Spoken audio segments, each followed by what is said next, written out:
14 WILI and 95.3 FM presents Hometown Threads, a closer look at our community and the people that make it go. Every week, you'll hear uplifting stories from our local businesses and our neighbors. Now, here's our host for Hometown Threads, Keith C. Rice. All right, here we go. Is it episode number 8 already, Matt? Yes. Episode 8 of Hometown Threads on 14 WILI and 95.3 FM and on Willimantic Today Facebook. Hello to RJ and the crew, and thanks to all who watch us on Facebook as well. And big thanks to J. Matt Rupa behind the board. Hometown Threads comes your way every Tuesday from 5:05 to 5:30 on 14 WILI and 95.3 FM. And then Wednesdays and beyond on Willimantic Today Facebook. And basically, Hometown Threads started in mid-November. And obviously, this is Steve Smith from Fenton River Grill. He's our 8th guest. And we get to know people in the community, business owners, or could be just a well-known person in the community, like Steve Smith, for example, who was also a business owner. We get to know them, a little background about them, how they got started, how their business got started. And that's how Hometown Threads basically got started. So here we go. It's a pleasure to welcome in Steve Smith from Fenton River Grill. We know the place, and Dog Lane in stores, Dog Lane Cafe as well. Can't forget Dog Lane. Steve Smith, welcome to Hometown Threads here on WILI and Willimantic Today Facebook. Thank you, Keith. Pleasure to be here. Now, get up right. Come on, you're a former radio guy. Get up on the mic. We get to know Steve Smith here. And by the way, Fenton River Grill, one of the finest places to dine in the area. You know, well, used to be, of course, back in the day, we were just talking about it, Angelino's, and Steve gets that pretty much every day. Like, well, this used to be the old Angelino's, right? That's right. Yesterday it happened. Yesterday. He comes in and says, what was this before? Wasn't it Angelino's? It sure was. So. Now, yesterday was Martin Luther King Day, being Monday, and you guys are cranking on a holiday, huh? Busy. We're on a wait for lunch.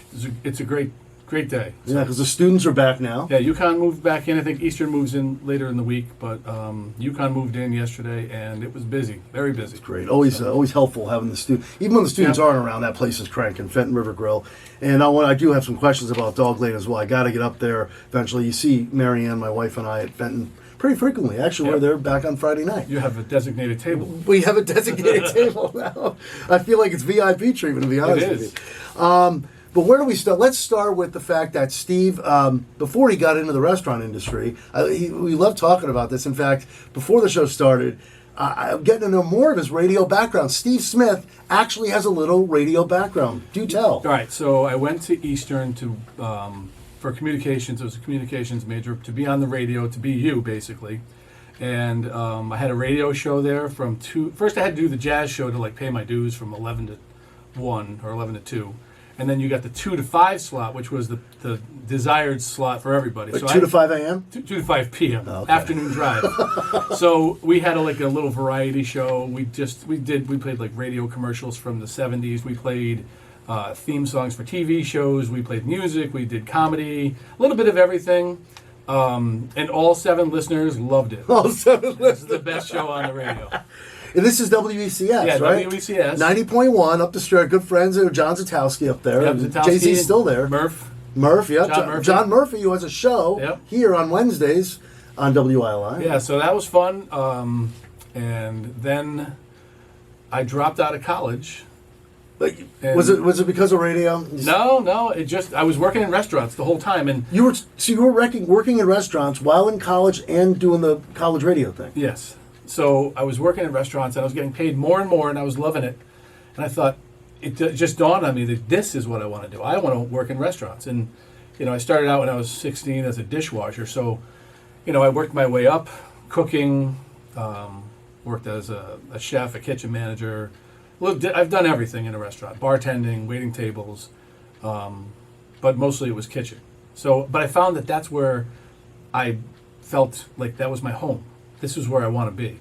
And I got started working in restaurants because my friends worked in restaurants and I just wanted to hang out with them. Really? Yeah, they owned the Chestnut Lodge in Colchester. I don't know if you ever remember that one. Oh. So it was a big banquet hall, and I would work there just so we could hang out. And then if I worked with them, it would go faster and they could get done faster and we could play basketball or whatever. That's how it all started. Really? And then also they fed me, which I thought was the greatest thing in the world. See, here we go, free food. Yeah. And so as a dishwasher, they would always take care of you, and the owner would tell me that I was the most important person in the restaurant. And never forgot that the dishwashers really kind of, you think about it, they're the most important people. So this is kind of like the mailroom in a company, right? Yeah. Like you start at the bottom. So if somebody wants to be Steve Smith someday, you got to start doing the dishwashing. You start really learn everything. You have to learn every aspect about the restaurant, right? That's right. And, I think you get an appreciation as a dishwasher, but once you've done it, you'll never forget it. And even, now I still do dishes, by the way. But I always feel like I have a lot of respect for that position and those people. But. You still do the dishes at Fenton River Grill? Yeah, You run that dishwasher? every now and again, if there's a need, I'll jump in, scrub pots and pans. Steve, we need you in the back. Can you start the dishwasher? It happens. So Is that why the applause happens in the back Yeah. sometimes? Steve running the the dishes. boss is in the back doing the dishes. Fenton River Grill, as well as my wife and I know that place because, as we were just telling Steve, we're there all the time. We got the staff is incredible. That's a credit to you because now that and you're the owner, right? You're the owner of both places, Dog Lane Cafe as well. So it's your job to obviously you're part of the interview process because I don't think in customer service is so huge no matter where you're at, and that's just a credit to you. Every person on your staff. It seems like I feel like they know us by our first name, and because we go there frequently, but you get to know your staff members pretty well. It's like the waitresses and the waiters, and you feel like they're almost like family. They last a while too. They like working there.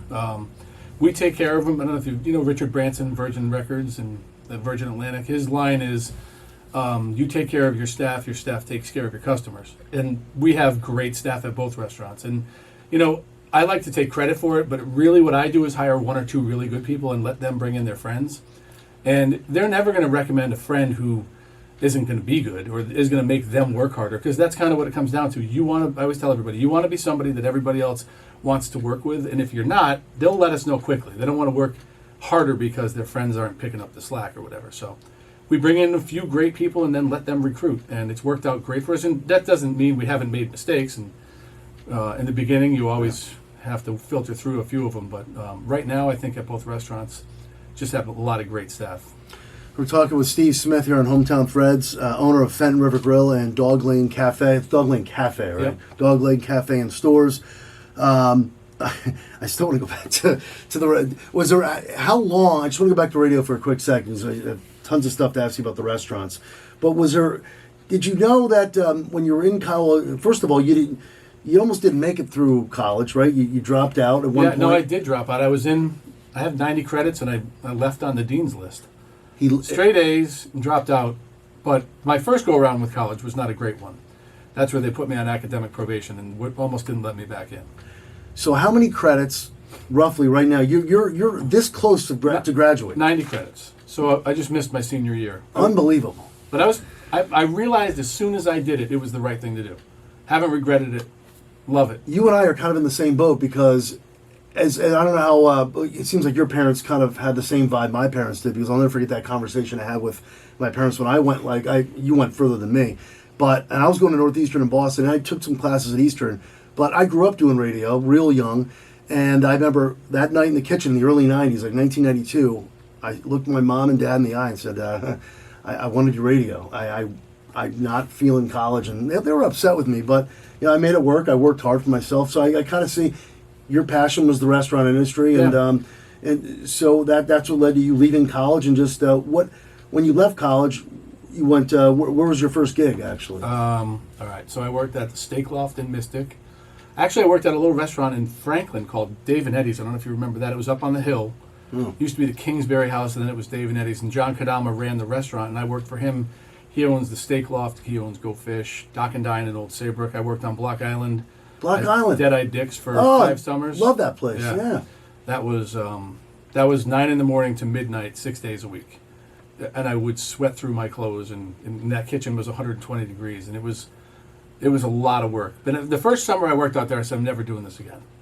And then how many summers did you work out there? 5 years. 5 summers. Wow. But after a while, you get amnesia. You're like, it wasn't that bad. Let's do it again. And then my wife and I worked out there with the kids, and the kids lived behind the restaurant in this cottage.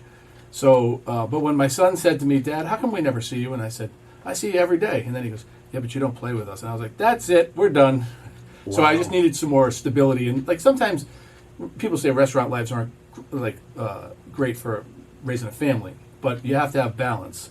And out there was no balance. But it was a great gig, and I loved it. And my son now works out there in the summer. So that's you paying your dues. So that was basically after Block Island. Where was after Block Island, I went to Steak Loft in Mystic and worked for John Kadam. I ended up working for him for 18 years. Wow. And I worked at pretty much all of his restaurants at different capacities.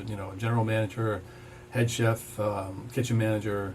A little bit of everything. Steve and I also, so I meant to bring this up, we actually went to the same high school, St. Bernard. St. Bernard's. I'm class of 90, you're 88. So we're 2 years apart there. So you had some familiar, I think you said you live in the Norwich area, right? Yeah, I live in Norwich. You live in Norwich, so you're familiar with southeastern Connecticut, and of course we mentioned Block Island. So what brought you up to this area, Willimantic, and Fenton River Grill, and eventually Dog Lane Stores? So I have a mutual friend who owned a restaurant, and he's older, and he said to me one day, I had told him I was looking to, own a restaurant at some point, in some capacity, part owner or whatever, and he calls me out of the blue, and he says, "Are you alone?" I said, "No," and he goes, "Call me when you are," and he hangs up.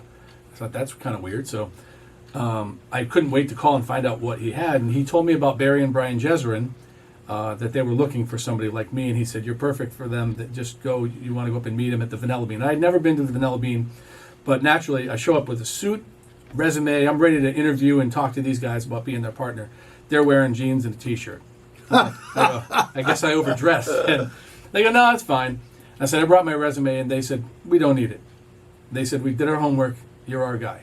I was like, "Really? We don't even know each other," but we got to know each other. We had several meetings. I was going to tell them no about Dog Lane because that's what we were talking about. I was going to be a partner with them there. And I drove up there, and I don't know if you drive up to Store Center, it's beautiful. Oh, yeah. Right? But I was going to say no before seeing it. As soon as I saw it, I said, yeah, this will work. And so Barry had done a lot of groundwork prior to Store Center even opening. He was on the Downtown Partnership. And, he got the best location in downtown stores. It wasn't luck. He was there in the beginning. So because of that effort, we have a great location on the corner of Dog Lane and 195. So Dog Lane happened first. Right? Yep. So Dog Lane was first. So what year was Dog Lane? Dog Lane was 2012. We opened in December of 2012, so we just celebrated 10 years up there. Congratulations. Thank you.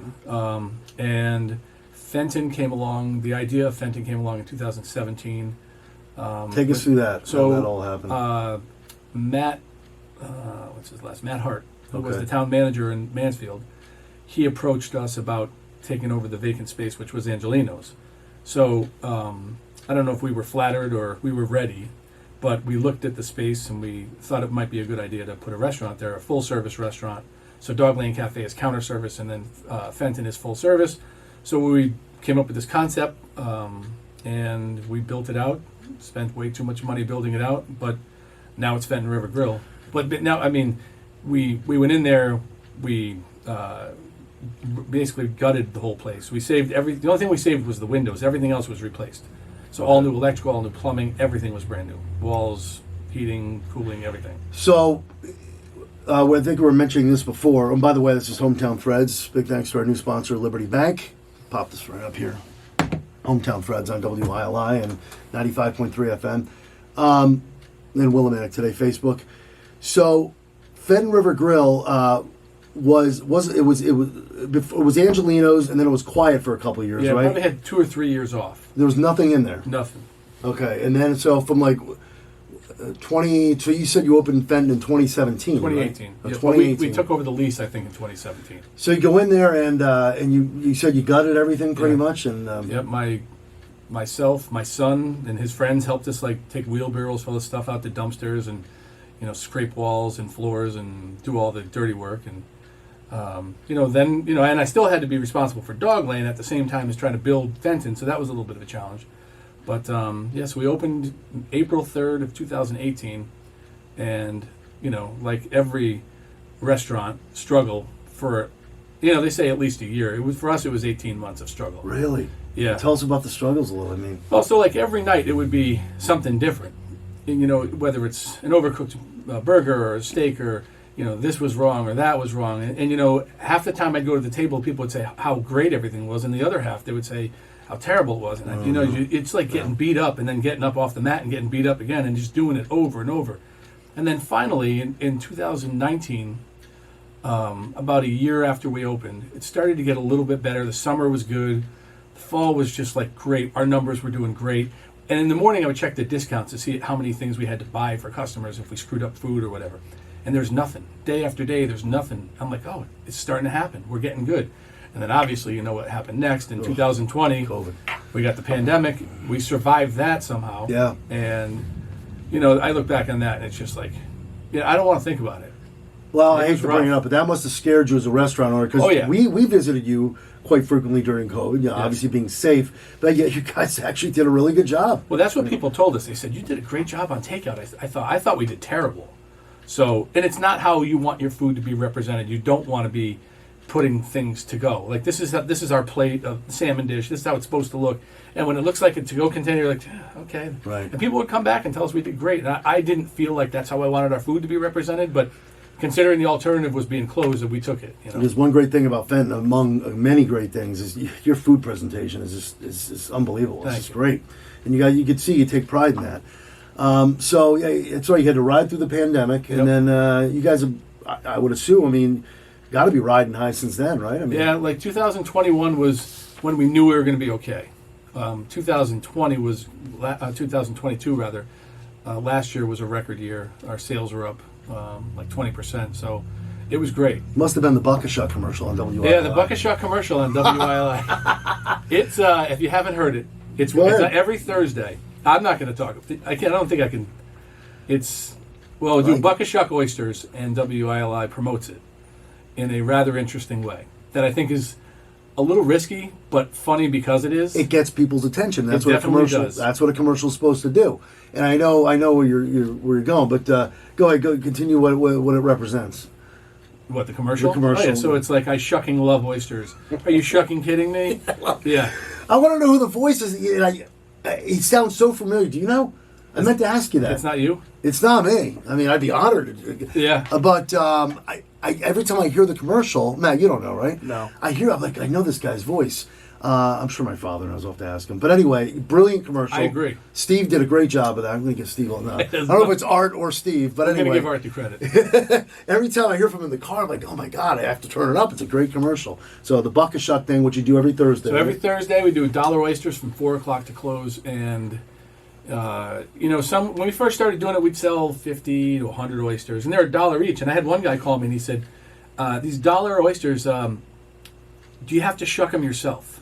And I was like, "Well, that's a great idea, but no." What kind of shucking questions is that? Are you shucking kidding me? You're shucking kids. So, now we're doing anywhere from 350 to 550 oysters on a Thursday in 5 hours. And my wife and I love the oysters there. We've had them. Another popular thing we used to get, I say used to because Marianne actually jumps around the menu more than I do. I'm more of the roasted beet salad kind of guy. I've been getting that lately. The Moroccan chicken. I love the Moroccan chicken. Fantastic. What's the most popular dish right now on the menu? I guess it changes. Tuscan chicken. So it's pesto, Okay. tomatoes, olives, spinach, angel hair pasta, and grilled chicken. But the Moroccan chicken is a pretty interesting dish. The chef prior to the one we have now, he came up with it. And, it's got olives and apricots and raisins and lemon and cilantro. And I'm thinking, I don't know if I want that. And then he nailed it. And then one day we were doing takeout, and this guy pulls up, and he ordered the Moroccan chicken. I was all excited. I bring him the bag to the car like we used to do. And I said, "Hey, have you ever had the Moroccan chicken?" He said, "I had it yesterday." I go, "You're getting it again today?" He goes, I don't know how you figured it out, but I'm from Morocco, and this is how we make it there." Wow. And then he brought his father back in, and he ordered it again, and his father was asking me what seasonings we used, and I told him, and he's like, "Yeah, the Ras Al Hanout, that's the seasoning you're supposed to use." I'm like, "Well, we did it." So we impressed the Moroccan guy with the Moroccan chicken. Now that's a story. Yeah, I My love the Moroccan goodness. chicken. It's my favorite thing on the menu. Oh, look at that. The Moroccan chicken. Yep. Steve Smith from Fenton River Grill is with us here on Hometown Threads, brought to you by Liberty Bank, 14 WILI, 95.3 FM, Willimantic Today, Facebook. A couple of questions as far as you and owning the restaurant. Go back to when you were gutting it out and making it Fenton River Grill.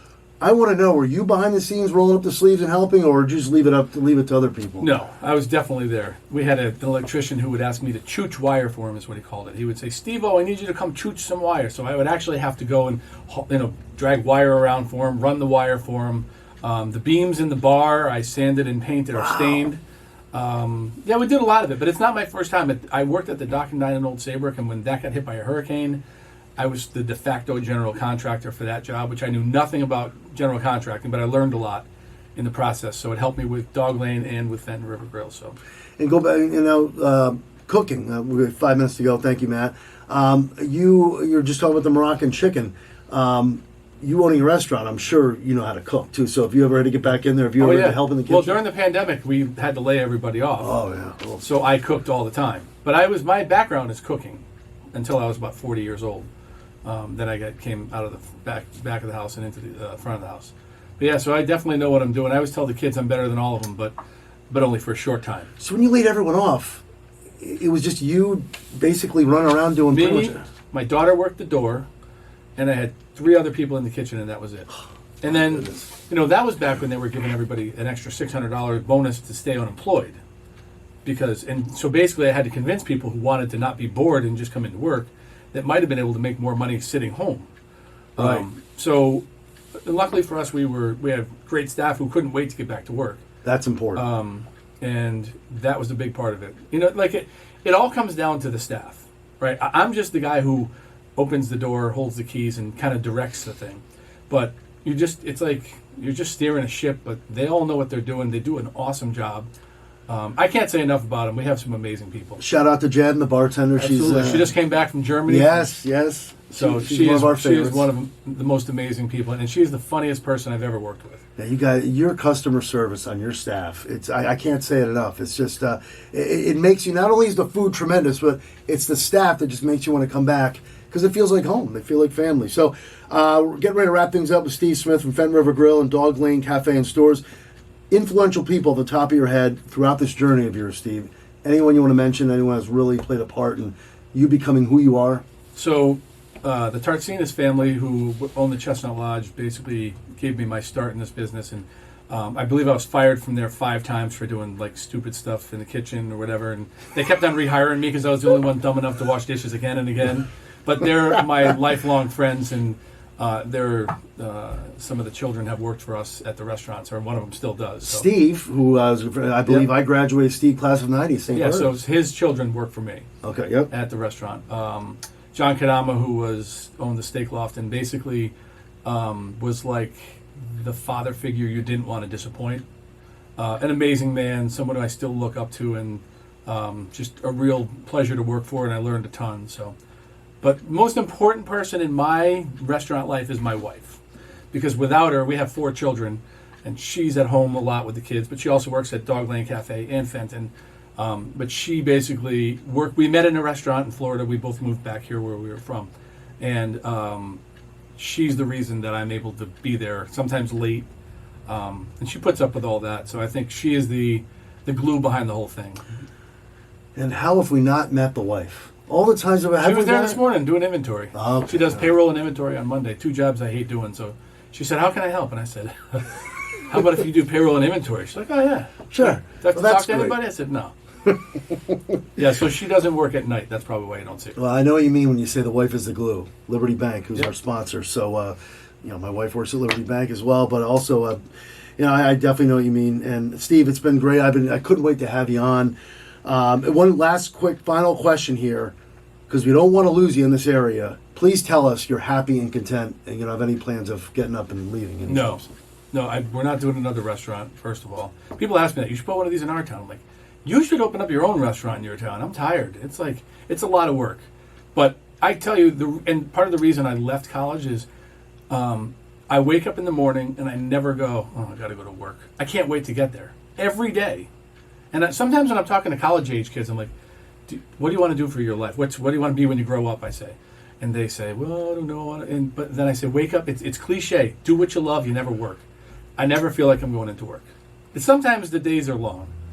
Actually, all the time, but it's never feels like I'm working. It always feels like I'm just hanging out with people I enjoy.